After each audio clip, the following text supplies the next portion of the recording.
नमस्कार, सत श्रीकाल, आदाब। मेरा नाम मनदीप पुनिया है। आप सुन रहे हैं पंजाबी रेडियो यूएस से। मैं एक बार फिर हाजिर हूँ नए बुलेटिन के साथ और शुरुआत करते हैं आज की मुख्य खबरों से। जम्मू कश्मीर के नए मुख्यमंत्री उमर अब्दुल्ला की कैबिनेट ने एक नया प्रस्ताव पारित किया है, जिसमें उन्होंने जम्मू कश्मीर को पूर्ण राज्य के दर्जे के लिए मांग की है। मध्य गजा के एक शरणार्थी कैंप पर इजरायली हमले के कारण 11 लोगों की मौत हुई है। वहीं उत्तरी गजा में भी एक शरणार्थी शिविर के ऊपर हमले के कारण 33 लोगों की मौत हुई है। लैटिन अमेरिकी देश क्यूबा में पावर ग्रिड फेल होने के कारण पूरे देश में ब्लैकआउट छाया हुआ है, पूरे देश में अंधेरा छाया हुआ है। इसको लेकर वहां पर ऊर्जा आपातकाल घोषित कर दिया गया है। कांग्रेस पार्टी ने हरियाणा में विधानसभा चुनाव के दौरान हुई उनकी हार को लेकर अपनी रिपोर्ट तैयार कर ली है। इसको लेकर हरीश चौधरी और छत्तीसगढ़ के पूर्व मुख्यमंत्री भूपेश बघेल ने 53 हारे हुए विधायकी टिकटार्थियों से बातचीत की है। इसमें मुख्य कारण भीतरी घात और गुटबाजी निकल कर आए हैं।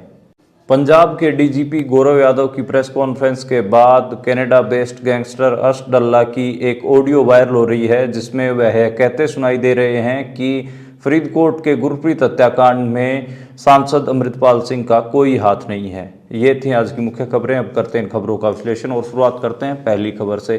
पहली खबर जम्मू कश्मीर से आई। जम्मू कश्मीर में नेशनल कॉन्फ्रेंस और कांग्रेस की मिलीजुली सरकार बनी है और आप सबको पता है कि जो 8 अक्टूबर को रिजल्ट आए थे उसमें नेशनल कॉन्फ्रेंस सबसे बड़ी पार्टी बनकर उभरी थी और उमर अब्दुल्ला बतौर मुख्यमंत्री शपथ भी ले चुके हैं। उनका शपथ ग्रहण समारोह था वो पूरा हो चुका है। 16 अक्टूबर को उन्होंने शपथ ग्रहण की थी। इसके बाद जब पहली उनकी कैबिनेट की मीटिंग हुई है उसमें उन्होंने सबसे पहला मुद्दा यही रखा है कि जम्मू कश्मीर को पूर्ण राज्य का दर्जा दिया जाए, यानी कि स्टेटहुड की अपनी डिमांड को लेकर उन्होंने पहला कैबिनेट में प्रस्ताव पारित किया है। और 4 नवंबर को जो विधानसभा सत्र है उसको बुलाने की बात कही गई है। 4 नवंबर को जब विधानसभा सत्र बुलाया जाएगा तो उसमें ये जो प्रस्ताव है ये पारित किया जाएगा।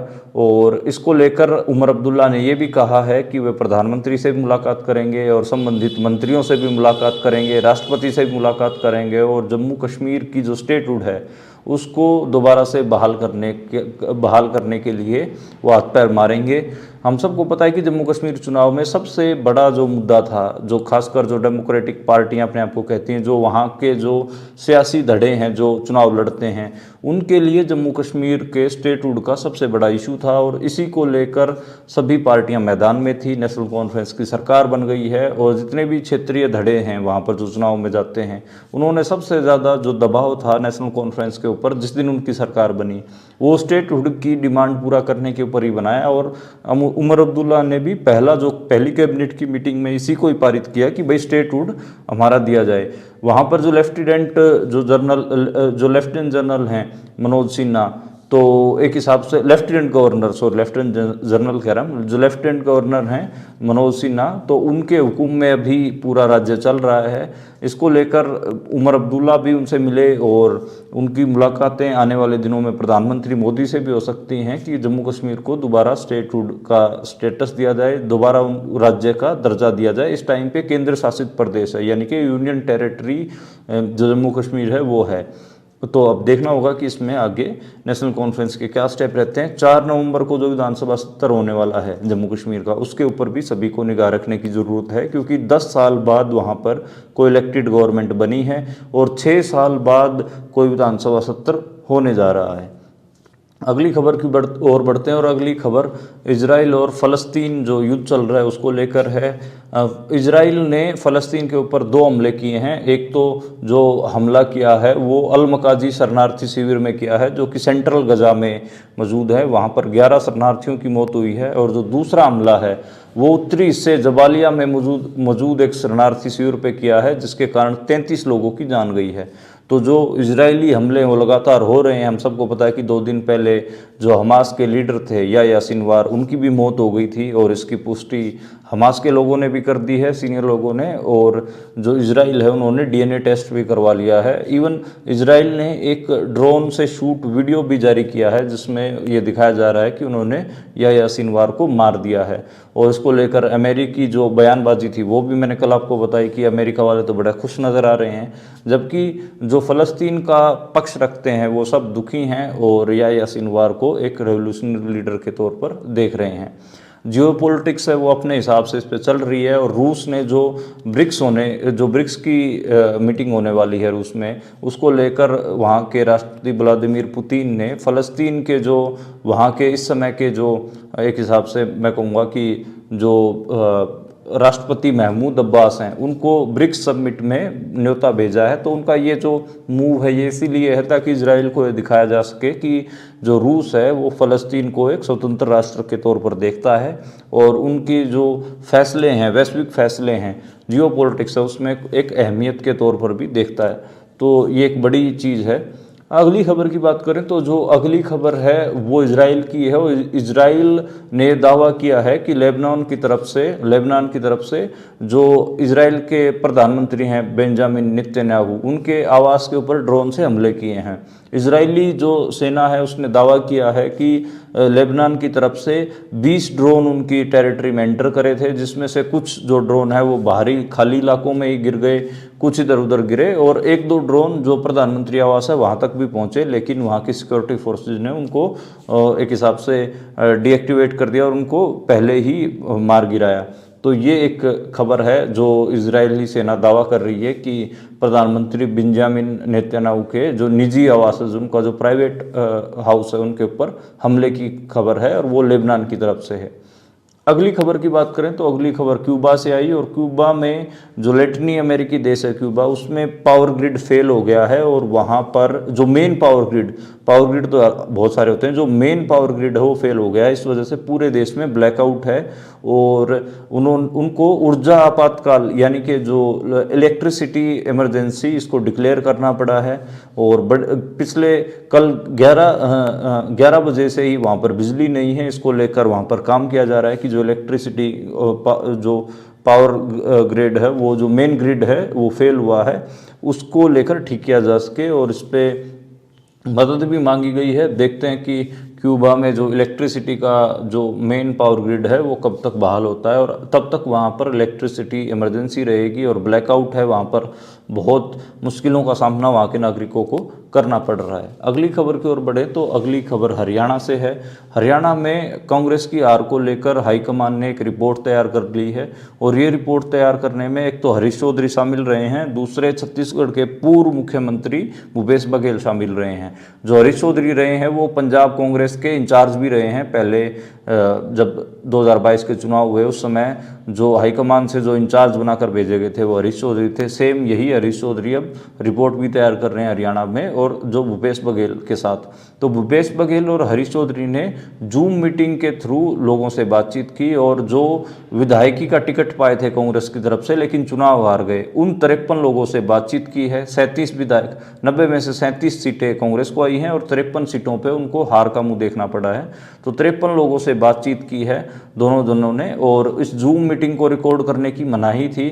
4 सवाल मेनली पूछे गए थे कि आप क्यों आ रहे, आपके एरिया में कौन लोग रैली करने आए, बड़े लीडर, आपने किन के लिए रिक्वेस्ट डाली थी, आपको क्या मेन कारण लगते हैं कि किस वजह से आप चुनाव आ रहे।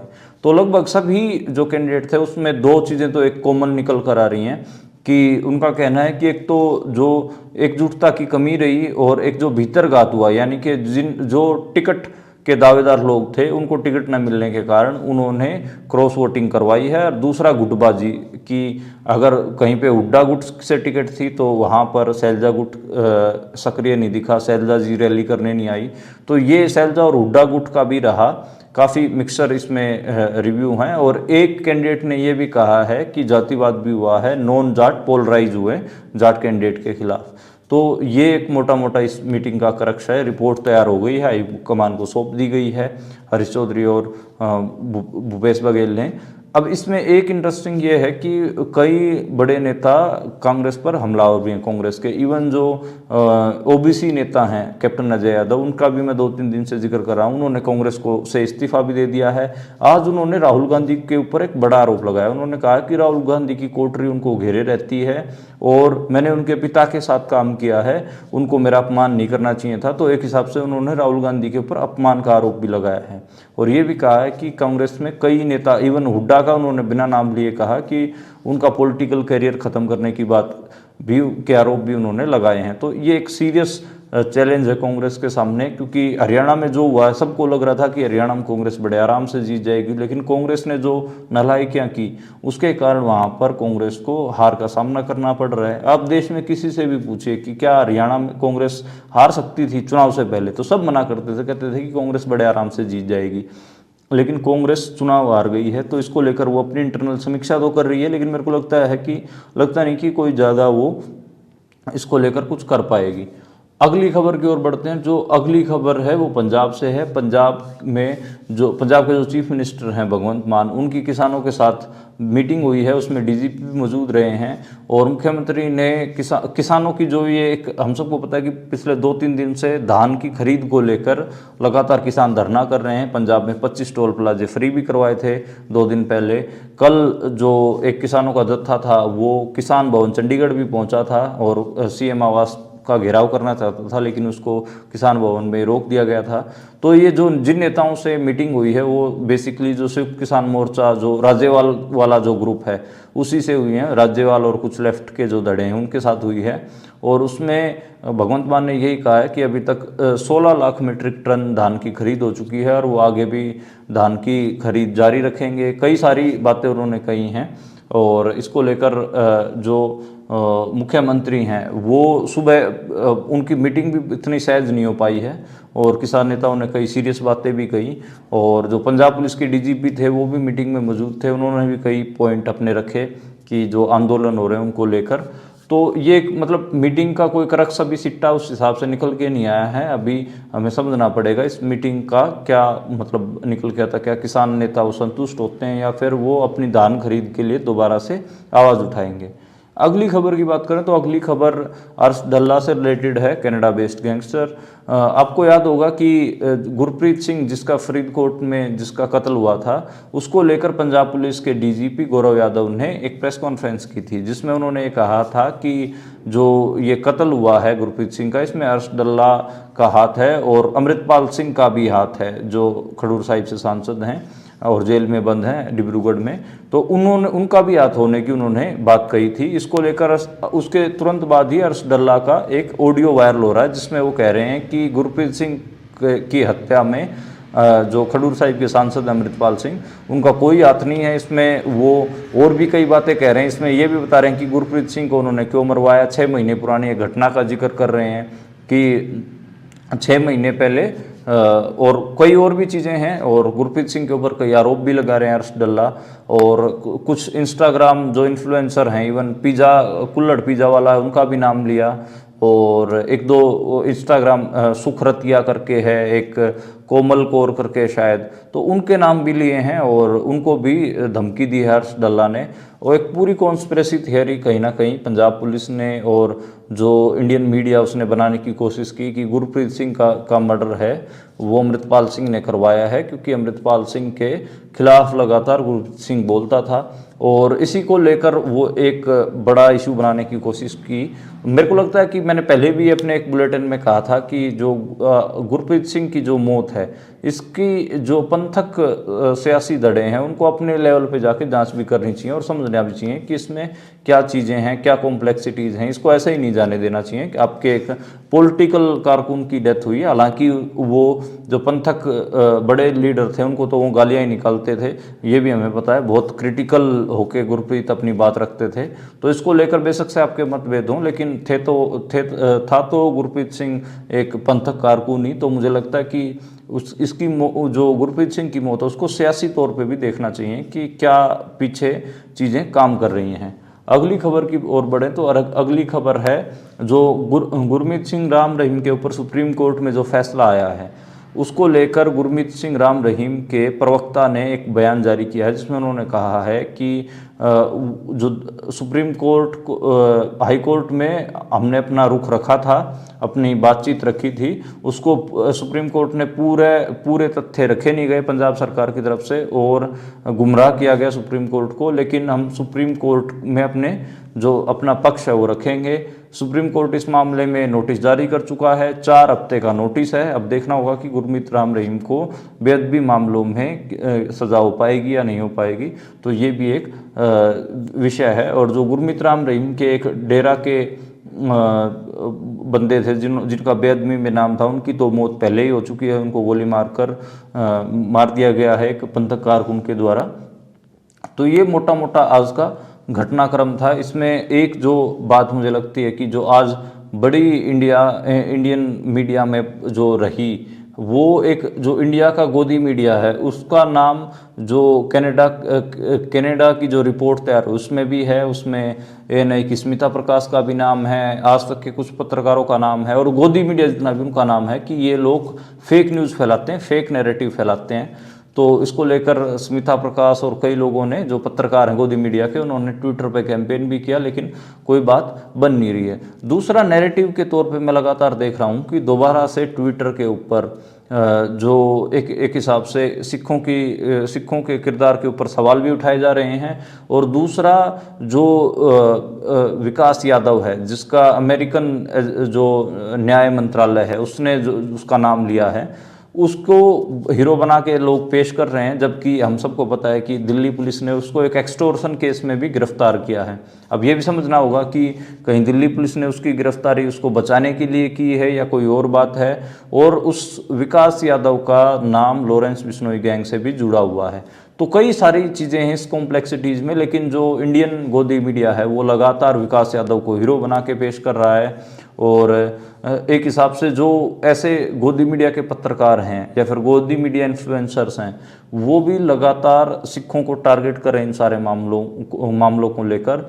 और तो ये समझना पड़ेगा कि जो एक हिसाब से लॉरेंस बिश्नोई का पक्ष लेते हुए जो ये पत्रकार बात कर रहे हैं, ये असल में सिद्ध क्या करना चाहते हैं। बेसिकली एक हिसाब से मेरे को लगता है कि लॉरेंस बिश्नोई को राइट विंग भगवान जैसा कुछ बनाना चाहते हैं और उसको बॉलीवुड में भी एस्टेब्लिश करना चाहते हैं। और पंजाब में भी वो जो ये गतिविधियाँ हो रही हैं, खासकर जो टारगेट किलिंग्स हो रही हैं, उसके लिए इस्तेमाल करना चाहते हैं। हम सबको पता है कि सिद्धू मूसेवाला की जो मौत है उसमें लॉरेंस बिश्नोई गैंग का नाम आया था। और अभी जो मुंबई में भी बाबा सिद्दीकी का मर्डर है उसमें भी नाम आया है। तो ऐसे इस जो इश्यूज हैं, इन चीज़ों को मतलब ऐसे इजीली नहीं आप छोड़ सकते। तो ये भी देखना होगा कि अगले 2-3 दिन किस किस्म का नैरेटिव ट्विटर के ऊपर गोदी मीडिया और एक हिसाब से जो नेशनल मीडिया है भारत का वो बनाता है। उसके बाद ही थोड़ी चीज़ें हमें डिकोड भी करनी पड़ेंगी शांति से बैठ के, ताकि इस पूरे मैटर के ऊपर क्लैरिटी हमें मिल सके। आज के लिए इतना ही। कल दोबारा मुलाकात होगी नए बुलेटिन के साथ, नई खबरों के साथ। आप देखते और सुनते रहिए पंजाबी रेडियो।